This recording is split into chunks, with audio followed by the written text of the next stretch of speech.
As soon as we got out of the car, Bianca made it very plain. I wasn't even meant to be at the party. She didn't even glance at me, just tightened her lips and adjusted the diamond-studded clutch beneath her arm. She stood at the edge of the Ashbourne Estate's entryway, as if she were about to walk into a throne room, not a celebration. Without looking, she growled under her breath. The words were knives hidden behind silk. "Pictures! Don't humiliate me! The estate's—" Entrance shimmered under a voice sharp enough to leave a mark, but soft enough that the valet didn't flinch. Golden light spilled out from inside. Women in armor, sequins and satin, swished by men in fitted tuxedos, elegantly manicured ankles, undertones of status, crystal chandeliers illuminating a ballroom that looked ripped from a Hollywood fantasy. Violins played over the dull roar of conversations about stock mergers and country clubs I never belonged to. Not because I was ashamed, but because I always ended up on the edges. I knew how to blend into the walls, to fade into the periphery of someone else's story. Especially when Bianca was with her people, moving through the room like a swan who forgot she was once a duck. The woman who used to sing off-key with the windows down, who'd laugh over street tacos, was now posturing, trying out for a bigger role. I watched her place a hand on Marshall Cray's arm and pose beside her business partners. She leaned in and whispered as we stepped inside, "You're just a cleaner, Milo." Her tone was icy, like she didn't even feel the sting.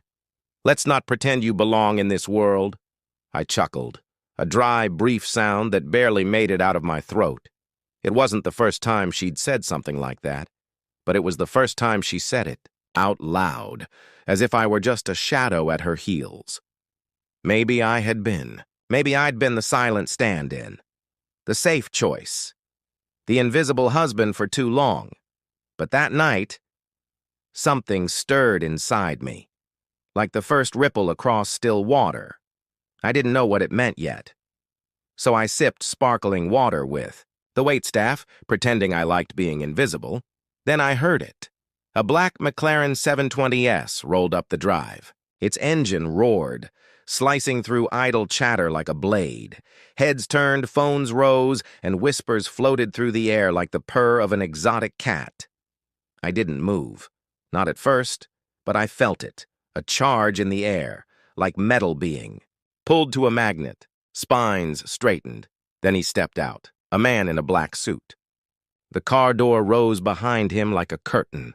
Silver hair swept back like a crown of ice. Eyes sharp enough to draw blood. He didn't stop to talk. His shoes gleamed like headlights in the dark. He moved like thunder had grown flesh and walked. Slow, purposeful, as if he already owned the room and was just checking his property. And then he looked at me. Mo. One name. One syllable. But it detonated. People turned. Bianca froze halfway through a laugh, her mouth hanging open mid-joke. Champagne glasses froze in mid-air. Even the violinist missed a note. She whipped around so fast I thought she might hurt her neck. And then he started walking. Straight toward me. I hadn't seen him in 5 years. Not since I walked out of that boardroom. His last words chasing me down the hallway like a curse. "I've missed you, son," he said, holding out his hand. Like nothing had ever happened. And just like that, the air shifted. The ballroom itself seemed to exhale, and Bianca's perfect smile cracked like porcelain. She stared at me, mouth open, like a statue buckling under too many truths. Truths I'd never told her. Truths she'd never cared to ask. To her, I was just Milo, the cleaner, the quiet, husband. No past worth exploring. But now the past had entered the room, in a $10,000 handmade suit. I shook his hand, and with that single movement, I shattered the world Bianca had so carefully constructed. He walked in like he owned the air. We breathed, and I stood taller than I had in years. Conversations stopped. The quartet stumbled, bows slipping on strings, predator in the clearing. That man? The silver-haired presence with razor-sharp tailoring and gravitational pull. He wasn't just another guest. He was Dorian Greystone, my father, founder of Greystone Technologies, the ghost I left behind. And now, he was here, stepping into the ruins of the life I'd built, looking at me like I was 5 years old again, back when I used to crave his rare approval like sunlight. Milo, he said again, clear, firm, and the room whispered my name as if trying it on for the first time. Bianca's face. I saw her trying to compute what this meant, that the man she'd belittled, controlled, dismissed, wasn't the nobody she married. He was a Greystone, and she hadn't even known. Her lips parted, but no words came. Just a slow, unraveling dread behind her eyes. She had loved the version of me that was easy to ignore, the man who would never take up space, who didn't push back. Because to her, I was a blank canvas, safe, predictable, a placeholder husband. And now the truth was loud. The truth wore cufflinks and whispered my name in a room full of power. "I'm here for Milo," Dorian said again. Simple words. But the entire narrative of who I was shifted. No longer just the cleaner. Not a punchline. Not the background. Bianca tried to steady herself, glass trembling in her hand. She stepped forward. You're his?" Her voice cracked like glass under heat. I turned to her, this woman who corrected my grammar, who judged my shoes, who never once asked about my past. I said nothing. I just shook my father's hand again, and everything about us changed. Marshall Cray, once so smug, nearly tripped over himself trying to reach us.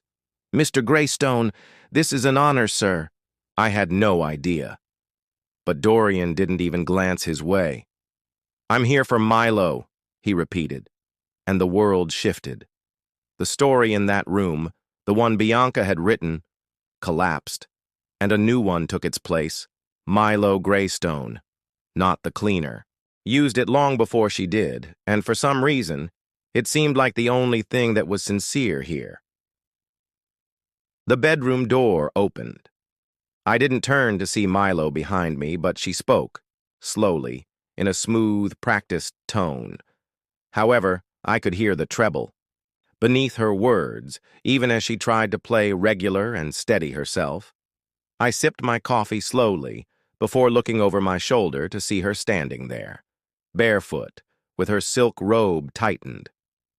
"You never claimed to be that Greystone," she whispered, surrounding herself as though she needed armor for the conversation that lay ahead. I put down the mug and entered the kitchen as if it were a strange place. "Would your treatment of me have been different?" She blinked, giving me the impression she might respond.